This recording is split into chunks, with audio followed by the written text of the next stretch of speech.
Bom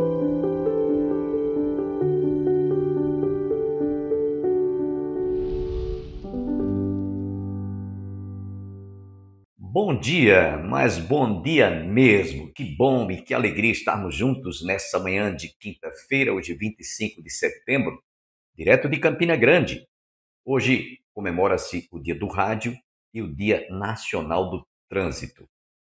Por estarmos hoje celebrando o Dia Nacional do Trânsito, eu chamo a atenção a todos os motoristas, a todos os motoqueiros, quantos acidentes poderiam ser evitados se nós obedecêssemos e respeitássemos as leis do trânsito. Inclusive, dirigindo algumas vezes até sem habilitação. A gente sabe que há pessoas que dirigem também embriagados, sob efeito das drogas ou alcoolizados, e por isso provocam muitos acidentes que poderiam ser evitados. Eu queria que você, nesse dia do trânsito, Dia Nacional do Trânsito, pensássemos como nós poderíamos viver em paz no trânsito. Como nós poderíamos evitar tantas tragédias que acontecem todos os dias, todos os momentos. Há mais acidentes automobilísticos no país por falta da responsabilidade de cada um dos que estão nas estradas. E é por isso que eu chamo a sua atenção para que nós façamos a nossa parte. Você que dirige, você que é motoqueiro, você que dirige caminhões, carretas, ônibus, veja quantos acidentes poderíamos evitar se nós atentássemos melhor para as leis do trânsito, inclusive para aqueles sinais que muitas vezes estão nas BRs. Não ultrapasse, ou só ultrapasse se você tiver segurança, né? Tantas coisas que a gente, às vezes, por não darmos a menor atenção, poderíamos evitar muitas tragédias. Fica o recado para você pela passagem do Dia Nacional do Trânsito. Sem mais delongas, quero deixá-los com o pastor Antônio Júnior.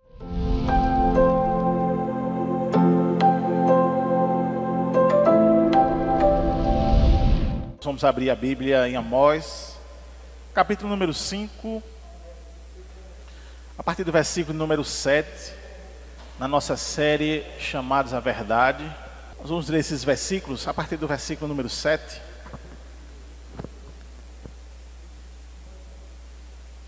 Sentado como vocês estão, mas com reverência à palavra do Senhor, o texto sagrado diz a seguinte coisa: Vós que converteis o juízo em alosna e deitais por terra a justiça, procurai o que faz os 7 estrelas e o Órion, e torna a sombra da noite em manhã, e faz escurecer o dia como a noite, que chama as águas do mar e as derrama sobre a terra. O Senhor é o seu nome. O que promove súbita destruição contra o forte, de modo que venha a destruição contra a fortaleza. Odeiam na porta aos que os repreende, e abomina ao que fala sinceramente. Portanto, visto que pisais o pobre, e dele exigis um tributo de trigo, edificastes casas de pedras lavradas, mas nelas não habitareis. Vinhas desejáveis plantastes, mas não bebereis do seu vinho. Meus queridos irmãos e irmãs, mais uma vez nós temos esse privilégio de estar diante da palavra de Deus, mesmo vivendo em tempos complexos, onde a justiça parece muitas vezes deturpada e onde os valores morais estão invertidos. E é precisamente nesse cenário que a voz dos profetas antigos ecoa em uma relevância surpreendente também nos dias de hoje. Parece que quando a gente está estudando esse texto, a gente faz a analogia de parece que ele está falando dos nossos dias, da nossa sociedade. E Amós, um profeta do reino do sul de Judá, ele é enviado, ele é levantado para profetizar para o reino do norte, que é Israel. E embora ele não fosse um sacerdote, nem um profeta por ofício, mas Deus o chamou do pastoreio, chamou ele da agricultura, para entregar essa mensagem contundente de juízo e um chamado urgente para que Israel se arrependesse dos seus pecados. O livro de Amós, então, a gente pode dizer que é esse grito profético contra a injustiça social, contra a hipocrisia religiosa e contra a opressão aos pobres. E em um período de aparente prosperidade econômica para o Reino do Norte, Israel, essa prosperidade, ela escondia as coisas ruins, a decadência moral, a decadência espiritual daquele povo. E Amós, então, ele não se cala diante da realidade da elite que estava enriquecendo às custas dos vulneráveis, da corrupção dos tribunais e da religiosidade vazia. A mensagem de Amós, então, é um lembrete vivo de que Deus se importa profundamente com a justiça, de que Deus se importa sim com a retidão, de que Deus está com seus olhos fitos a absolutamente tudo que acontece diante dele, e que a verdade sempre vai prevalecer a partir do momento que a verdadeira adoração e ele se manifestar, tratando de fato e de verdade todo o povo a qual ele chamou. Então, o nosso texto de hoje, Amós capítulo 5, versos 7 a 11, a gente então retira uma parte, um trecho, que continua a expor a grave inversão de valores em Israel e a condenação de Deus sobre essa deturpação. Então, ele nos confronta com a sinceridade do pecado, ou melhor, com a seriedade do pecado, e a necessidade de permanente vigilância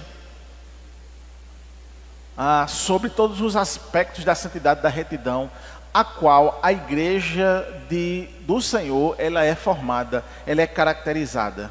Então, assim como no Israel no passado, reflete sobre as práticas pecaminosa e a necessidade de arrependimento, do mesmo modo nós aplicamos isso na igreja.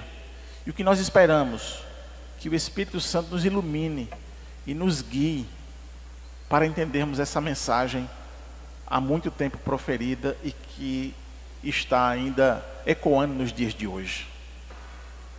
A primeira coisa então que a gente pensa nessa palavra, nesse texto, é que a inversão da justiça, quando as pessoas estavam transformando o direito em veneno e a retidão em lixo.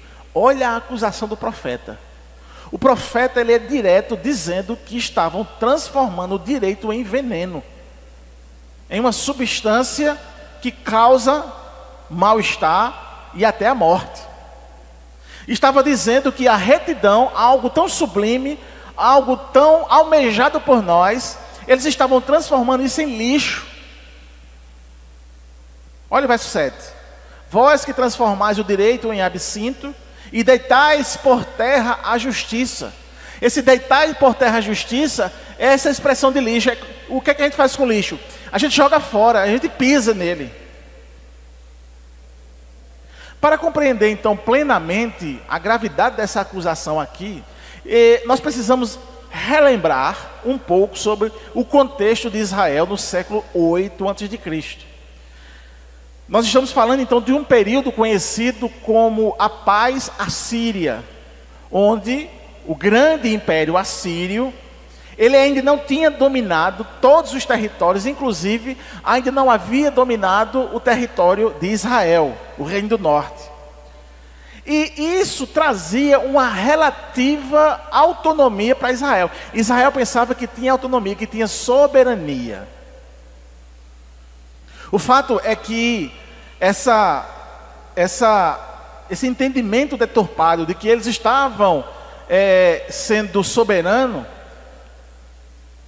fazia com que eles, com a sua economia florescendo, com as suas classes abastardas, e Samaria, capital, um centro de riqueza e ostentação, fazia com que eles então não dessem mais ouvidos aos oráculos de Deus.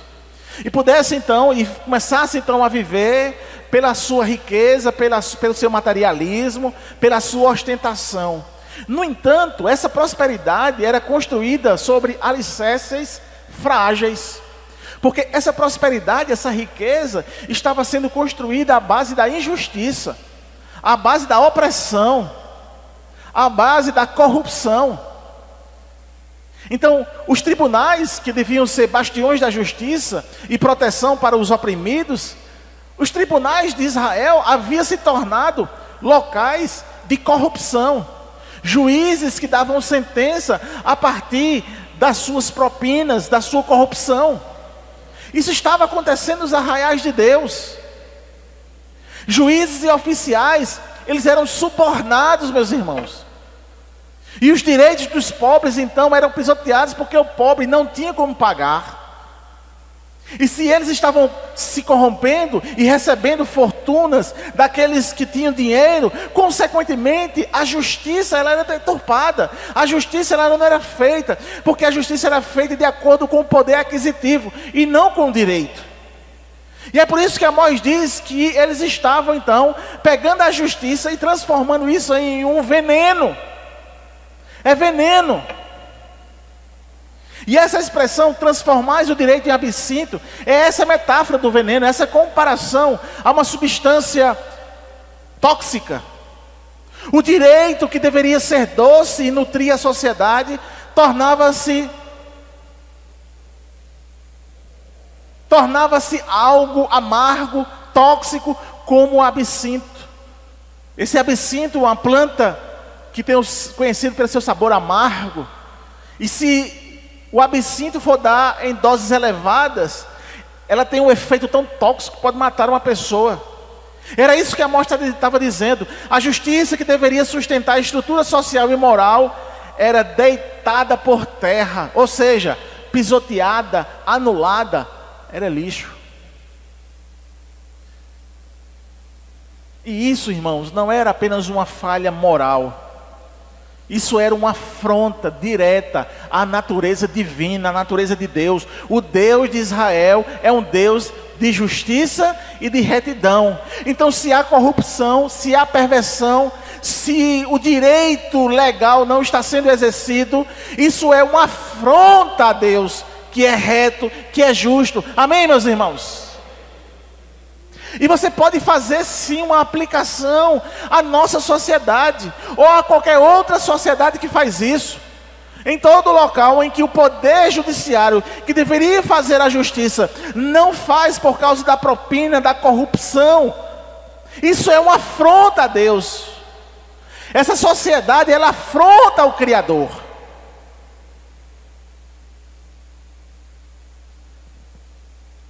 No Antigo Testamento, a justiça e a retidão são atributos intrínsecos de Deus e são esperadas do seu povo. A ideia é o seguinte: você tem uma causa na justiça, amém? Aí quem é o juiz? O juiz é o Dr. João, é crente, lá da Guerra do Calvário. Ah, rapaz, aqui eu confio, é um homem de Deus. Entenderam? Então, esses atributos que são intrínsecos a Deus são esperados do seu povo. Então a ideia é que eu espero que Dr. João, da Igreja do Calvário, batizado há 30 anos, seja um juiz reto. Então, quando Israel inverteu esses valores, eles estavam, em essência, repudiando o caráter do seu Deus. Então, quando o Dr. João, que foi julgar a sua causa, recebeu uma propina gigantesca para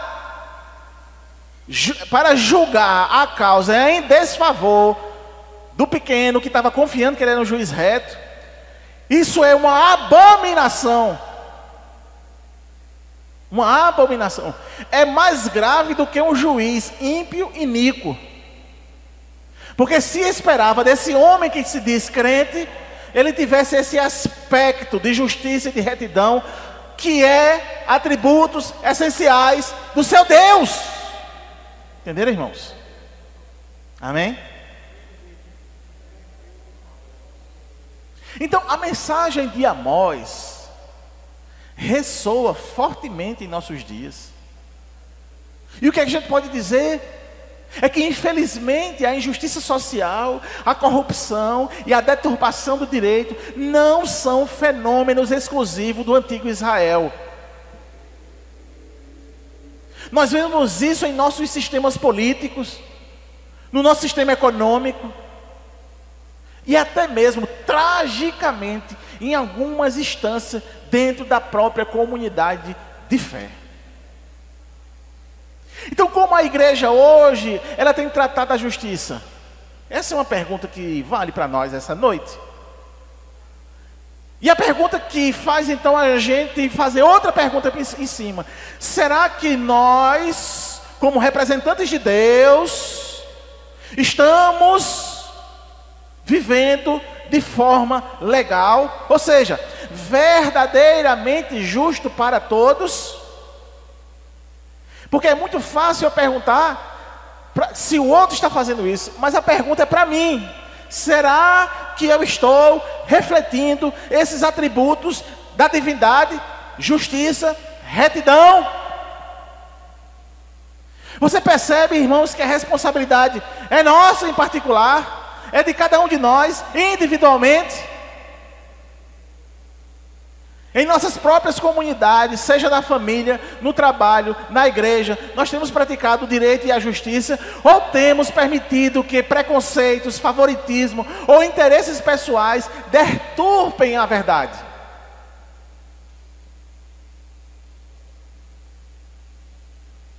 Pensemos, irmãos, em como a justiça pode tornar absinto para nós. Cuidado para que a justiça não torne-se veneno. E você, além de se matar, mata os outros. Sabe quando é que a justiça se torna um veneno? Quando a impunidade prevalece.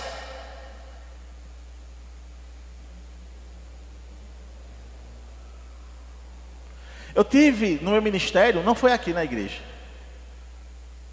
Um menino chegou para mim, disse: pastor, meu tio fez isso e isso comigo. Eu digo: como é? Vá agora em casa, diga para sua mãe e leve isso para a justiça. Leve isso para a justiça, urgente. Não vou passar a mão na cabeça de ninguém. Isso é gravíssimo. Eu já ouvi histórias de que houve esse tipo de coisa e o pastor ficou inerte. Inerte coisa nenhuma. A justiça tem que ser feita. O menino foi violentado e o safado vai ter que ser punido. Tem que se fazer justiça, embora eu esteja usando essas palavras. Amém, meus irmãos? Cuidado para a impunidade não prevalecer. Outra vez chegou para mim uma pessoa, ele disse: pastor, é tempo da lan house ainda. A minha lan house, ela foi invadida e o cara levou os computadores. E eu sei quem é. Já prestou queixa? Não, pastor, deixa. Não, vá prestar queixa. Vá prestar queixa, porque tem que se fazer justiça. O cara roubou e ele tem que pagar pelo roubo. Vá prestar queixa, vá colocar ele na justiça. Não, eu perdoo, eu sei que você perdoou. E a justiça não vai ser feita, não? Entenderam, irmãos? Perdoar é uma coisa, e se fazer justiça é outra. Fazer justiça não é vingança. Fazer justiça é direito. Para com esse romantismo. Pastor, eu perdoei, deixa para lá. E ele vai fazer de novo com o outro. E se ele for fazer de novo com o outro, ele não vai ter o medo, o temor, porque ele não foi punido, e ele pode fazer algo muito mais grave. Porque nós estamos numa sociedade, meus irmãos, totalmente caótica. Porque, meus irmãos, nós estamos numa sociedade onde eu olho para uma cidade pequena, a cidade chamada de Cubati, aqui no Curimataú, E as notícias depois de uma festa é de uma criança de 11 anos rebolando com teor sexual. É a letra da música totalmente sensacional, uma podridão, coisa do cão, do inferno. E lá estavam políticos, e lá estavam a alta sociedade. O desfecho, uma vida foi ceifada, outras duas foram feridas. A notícia que se chega lá é que se pegava a moto e fazia o grau, as motos sem placa, as motos com chassi adulterado, uma verdadeira bandidagem.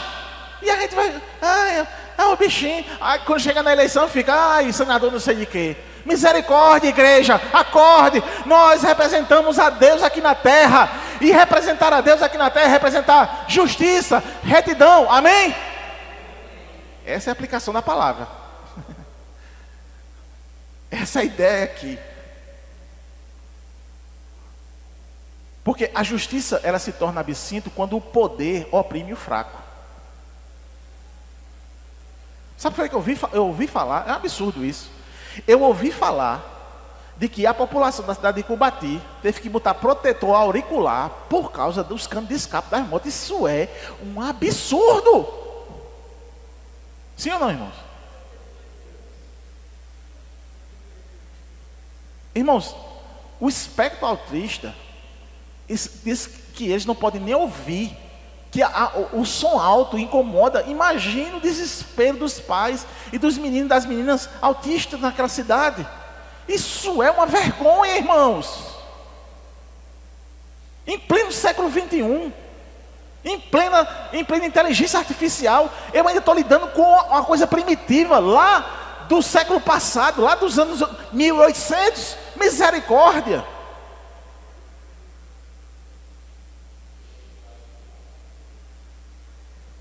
A Bíblia ela sempre vai falar sobre essa questão da retidão e da justiça. Isaías capítulo 1, versículo 16 e 17 diz assim, lavai-vos, purificai-vos, tirai a maldade de vossos atos de diante dos meus olhos, cessai de fazer o mal, aprendei a fazer o bem, buscai a justiça, acudi ao oprimido, fazer justiça ao órfão, defendei a causa da viúva.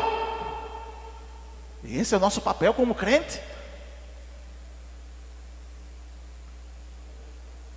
Miqueias 6:8, ele te declarou, ó homem, o que é bom, e que é o que o Senhor pede de ti, senão que pratiques a justiça, e ames a benevolência, e andes humildemente com o teu Deus. Provérbios capítulo 17, verso 15, o que justifica o ímpio e o que condena o justo, tanto um como o outro são igualmente abomináveis ao Senhor. A segunda lição que nós tiramos aqui do versículo 8 e versículo 9, o grande Criador e o contrário da criação.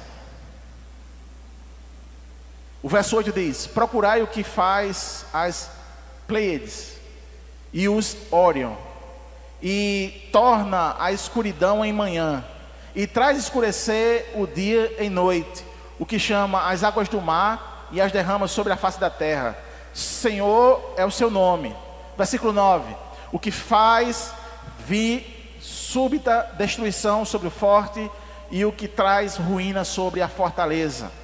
Então, após essa dura acusação de deturpar a justiça, Amós aqui, ele eleva a perspectiva para o Criador de todas as coisas. Então, a régua, o sarrafo vai aumentar um pouquinho. A comparação vai aumentar um pouquinho. Um pouquinho, não, muito. Infinito. Este é um recurso retórico, né, comum nos profetas, onde a majestade e o poder de Deus são contrastados com a pequenez e a transgressão humana. O tempo todo a Bíblia joga muito isso. Ela coloca muito isso.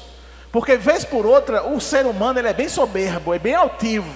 Aí quando ele vem com essa sua altivez, com a sua soberba, aí os profetas vão dizer, quem é tu? Onde é que estava tu? Né? O próprio Deus falando, os teus pensamentos não são os meus pensamentos. E aqui mais uma vez, ele faz esse contraste. Então a menção de Pleiades e do Órion não é apenas uma referência poética às constelações. É um lembrete do controle absoluto de Deus sobre a ordem cósmica. É como se o profeta Amós estivesse dizendo assim: rapaz, Deus fez as constelações, quem é tu? Ele é quem estabelece os ciclos do dia e da noite, quem governa os oceanos e quem tem poder sobre a vida e a morte. Então em uma cultura onde muitas vezes se atribuía poder a divindades menores ou forças da natureza, Amós, ele reafirma a soberania de Yahvé. O propósito dele é justamente esse, fazer essa afronta. O Deus de Israel como o único e verdadeiro Criador. Ele não é apenas um Deus da aliança, mas também um Deus que mantém o universo em sua ordem.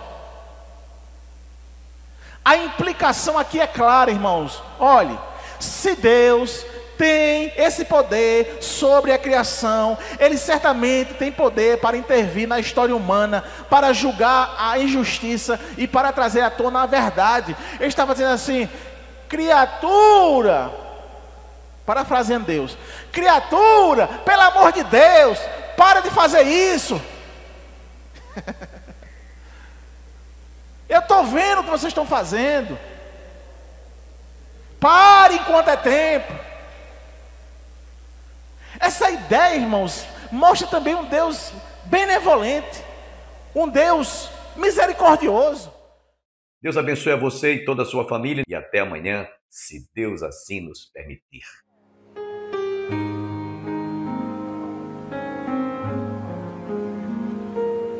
Em Jesus a paz encontrei, nova luz invade meu ser. Ao seu lado vou, bem seguro estou, seu poder me